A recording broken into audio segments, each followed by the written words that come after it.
அனைவருக்கும் நமஸ்காரம். ஸ்ரீ குருபியோ நமஹ. ஸ்ரீ கற்பக விநாயக பெருமான் திருவடிகளே போற்றி போற்றி. நம்ம இந்த பதிவில் என்ன பார்க்க போகிறோம் அப்படின்னா, ஒரு நாளையோடைய காலங்கள். ஒரு நாள் அப்படின்னு நம்ம எடுத்துட்டோம் அப்படின்னா, அந்த காலங்கள் அப்படின்னு நம்முடைய முன்னோர்கள் அழகாக பிரித்து வைத்திருக்கிறார்கள். அதே போல் கோவில்கள்லேயும் அதே போல் கால பூஜைகள் அப்படின்னு சொல்லிட்டு மிகவும் நேர்த்தியாகவும் சிறப்பாகவும் நடந்து கொண்டிருக்கிறதையும் நம்ம பார்க்கலாம். இந்த காலங்கள் என்ன, அந்த காலங்களினுடைய பெயர்கள் என்ன, அதனுடைய சிறப்பு அம்சம் என்ன, அந்த காலங்கள் என்னென்னலாம் பண்ணலாம், அந்த காலங்கள் எதற்கெல்லாம் விசேஷமாக நமக்கு அமையும் அப்படின்னு இந்த பதிவில் நம்ம பார்க்க போகிறோம். ஒரு நாள் அப்படின்னு எடுத்துட்டோம் அப்படின்னா, சூரியன் உதிக்கிறதுலேருந்து அது அஸ்தமனமாகி சந்திரன் வரும் வரைக்கும் அல்லது நமக்கு இல்லாத வரைக்குமே நமக்கு கணக்கு தான். அது போலவே அந்த ஒரு நாள் அப்படின்னு நம்ம எடுத்துக்கணும் அப்படின்னா 8 காலங்களாக நம்முடைய முன்னோர்கள் பிரித்து வைத்திருக்கிறார்கள். அந்த காலங்கள் என்னென்ன அப்படின்னு பார்த்தோம் அப்படின்னா, விடியலுக்கு முன், அதாவது சூரியன் உதிப்பதற்கு முன்னாடி இருக்கக்கூடிய அந்த 3 மணிலேருந்து 6 மணி வரைக்கும் அப்படின்னு பார்த்தோம் அப்படின்னா பிரம்ம முகூர்த்த காலம் அப்படின்னு சொல்லிட்டு மிகவும் அற்புதமான காலம். தியான வழிபாடுகள், இறைவனை நோக்கிய பயணத்திற்கு மிகவும் ஏற்றதான, மிகவுமே உதவக்கூடிய காலம். ஏன்னா அனைவருடைய அந்த எண்ண ஓட்டங்கள் அப்படின்றது எப்போ கம்மியாக இருக்கோ அப்போ தான் நம்ம ஒரு எண்ணத்தை நம்ம இறைவனிடத்தில் செலுத்தணும் அப்படின்னா அந்த எண்ணம் அப்படின்றது, அந்த பிரார்த்தனை அப்படின்றது இறைவனிடத்திலே போய் சென்று சேரும். அது போலவே அந்த நேரங்களில் முக்கால்வாசி பேர் நன்றாக தூங்கி கொண்டிருப்பார்கள். அந்த நேரத்தில் எண்ண ஓட்டங்கள் அப்படின்றது மிகவுமே அமிழ்ந்து இருக்கும். அந்த நேரத்தில் நம்ம எழுந்து இறைவனை வழிபட்டு அவரிடத்திலே பிரார்த்தனையை வைக்கும் பொழுது அது கண்டிப்பாக நிறைவேறதை நிறைய பேர் சொல்லி நம்ம கேட்டிருக்கோம். அது போலவே இந்த பிரம்ம முகூர்த்த காலம் அப்படின்றது மிகவும் விசேஷமான காலம். இறைவனை அடையக்கூடிய முயற்சியில் யார் யாரெல்லாம் இருக்கீங்களோ, யார் யாரெல்லாம் தியானம் தீட்சை பெற்று ஒரு தியான வழியில் பயணிக்கிறார்களோ அவர்களுக்கெல்லாம் மிகவும் ஏற்றதான, மிகவும் அற்புதமான பலன்களை கொடுக்கக்கூடியதான அற்புதமான காலம் அப்படின்றது தான் இந்த பிரம்ம முகூர்த்த காலம் அப்படின்னு சொல்லக்கூடியது. எந்த நல்ல விஷயமாக இருந்தாலுமே பிரம்ம முகூர்த்த காலத்தில் ஒரு பிரார்த்தனையை வைத்து நம்ம செய்யும் பொழுது அது மிகவும் அதீத பலன்களையும் விசேஷ பலன்களையும் நமக்கு கொடுக்கறத பார்க்கலாம். அடுத்ததாக இருக்கக்கூடிய காலம் என்ன அப்படின்னு பார்த்தோம் அப்படின்னா, அதிகாலை 6 மணி முதல் 7 மணி வரை தேவர்கள் வழிபடக்கூடிய காலம். இறைவனை நோக்கி, அதாவது சூரிய பகவான் கொஞ்சம் எழுந்து அப்படி உதயமாகக்கூடிய காலம், உதய நேரத்தில் இருக்கக்கூடிய காலம் 6 மணிலேருந்து நமக்கு 7 மணி வரைக்குமே தேவர்களினுடைய காலம். அது போலவே தினமுமே நமக்கு அந்த ஹோரைகள் அப்படின்றது இந்த 6 மணிலேருந்து 7 மணி வரைக்கும் தான் நமக்கு இருக்கும்.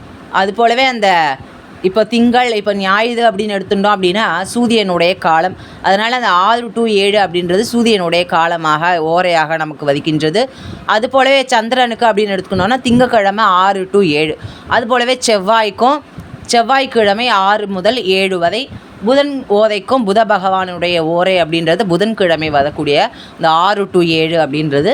அடுத்ததாக வியாழன் அப்படின்னு சொல்லக்கூடியதான குரு பகவானுடைய நேரம் அப்படின்றது 6 to 7. அது போலவே நமக்கு காலையில் இந்த 6 to 7 அப்படின்றது தான் நமக்கு எல்லா தேவதைகளினுடைய காலமாக, அதாவது கிரகங்களினுடைய நேரமாக அது வடிவமைத்து வைத்திருக்கிறார்கள். அடுத்ததாக முற்பகல் 9 மணிலேருந்து 12 மணி வரைக்கும் ரிஷிகள் காலம் அப்படின்னு சொல்லக்கூடியது. இதற்கு முன்னாடி சிறுகால சந்தி அப்படின்னு நம்ம கோவில்களில் விசேஷமான பூஜைகள் செய்யறதை நம்ம பார்க்கலாம். அது போலவே இந்த காலம் ரிஷிகள் வழிபடக்கூடிய காலம் அப்படின்றது இந்த 9 மணிலேருந்து 12 மணி வரைக்கும் அப்படின்னு நம்முடைய முன்னோர்கள் வரையறுத்து வைத்திருக்கிறார்கள். அடுத்ததாக மதிய நேரம் 12 மணிக்கு அபிஜித் முகூர்த்தம் அப்படின்னு சொல்லக்கூடியதான மிகவும் அருமையான முகூர்த்தம். எப்படி பிரம்ம முகூர்த்தம் எப்படி நமக்கு விசேஷ பலன்களை கொடுக்கறதோ அது போலவே இந்த அபிஜித் என்று சொல்லக்கூடிய கரெக்டாக 12 மணிக்கு செய்யக்கூடிய அனைத்து விதமான செயல்களும் மிகவுமே சிறப்பான பலன்களை நமக்கு கொடுக்கும். மேலுமே அதுக்கு கால நேரம்லாம் கிடையாது, எந்த ஹோரையும் பார்க்க வேண்டிய அவசியம் கிடையாது. கரெக்டாக 12 மணிக்கு எந்த நல்ல விஷயமாக இருந்தாலுமே நம்ம தொடங்கலாம்.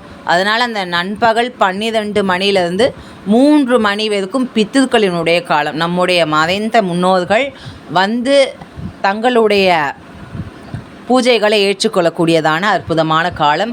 அதே போல் அமாவாசை நேரங்களையும் அந்த மதியம் 12 மணியில் இருந்து தான் அந்த பூஜை அப்படின்றது இந்த பித்ருக்களுக்காக செய்வதை நம்ம பார்க்கலாம். அடுத்ததாக பிற்பகல் 3 மணியில் இருந்து 6 மணி வரைக்கும் சந்தியா காலம் என்று சொல்லக்கூடியது. அதாவது உஷத் காலம் அப்படின்னு சொல்லக்கூடியது சூரியன் உதிக்கக்கூடிய காலம்தான் உஷத் காலம். அதுபோலவே சூரியன் மறையக்கூடிய காலம்தான் பிரத்துஷத் காலம். அதாவது நம்ம பிரதோஷம் அப்படின்னு சொல்லக்கூடிய அந்த நேரமும் அதுதான். அந்த பிரத்யுஷா அப்படின்னு சொல்லக்கூடிய தேவியினுடைய காலம் அப்படின்றது சந்தியா காலம் என்று சொல்லக்கூடிய பிற்பகல் 3 மணிலேருந்து 6 மணிக்கு. அப்போ தான் சூரியன் தன்னுடைய அஸ்தமன நேரத்திற்கு பிரவேசிக்கக்கூடிய காலம்.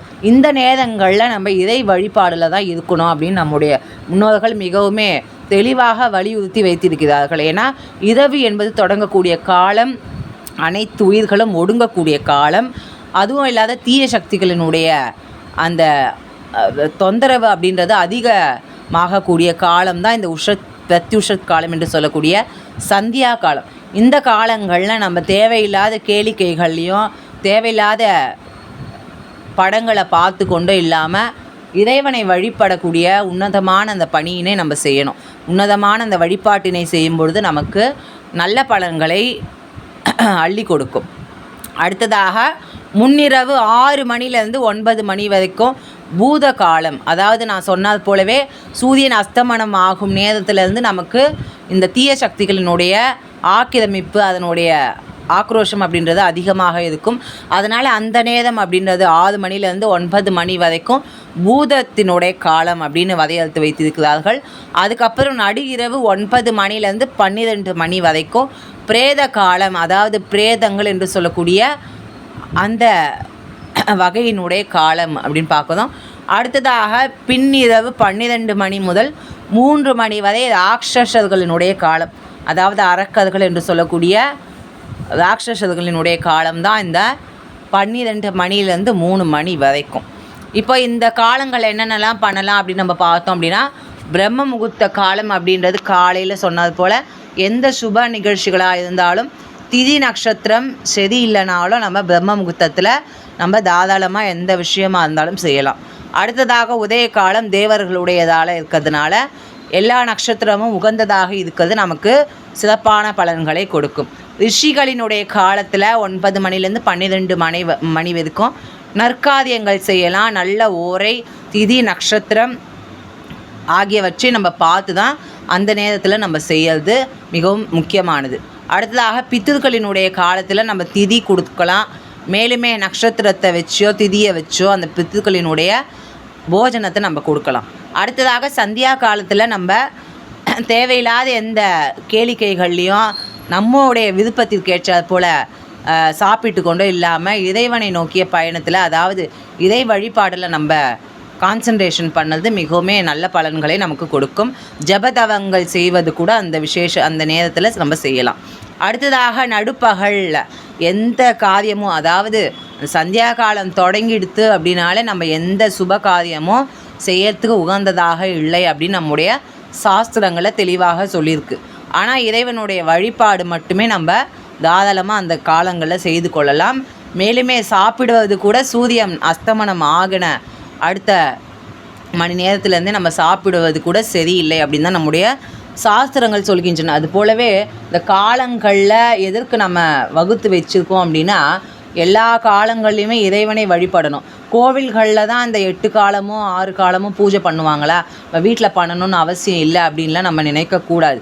இறைவனை உயிர் எப்படி உடலில் இருக்கோ அது போலவே இறைவனை நம்ம நினைத்து கொண்டே தான் இருக்க வேண்டும். ஏன்னா இந்த காற்று, இந்த சுத்தமான காற்று, நீர் மற்றும் உணவு எல்லாமே அவர் கொடுத்தது. இறைவன் கொடுத்ததை நம்ம ஒரு நன்றி சொல்கிறதுக்காவது அந்த வழிபாடு என்பது நம்ம செய்தல் வேண்டும். ஒரு பிரார்த்தனை என்பது நம்ம செய்தல் வேண்டும். அதை விட்டுட்டு தேவையில்லாத இறைவன் படைத்தது நல்ல கை கால்களை கொண்டு நல்ல உடலை கொடுத்திருப்பதற்காக இறைவனுக்கு அனுப்பொழுதும் நம்ம நன்றி செலுத்த கடமைப்பட்டிருக்கின்றோம்.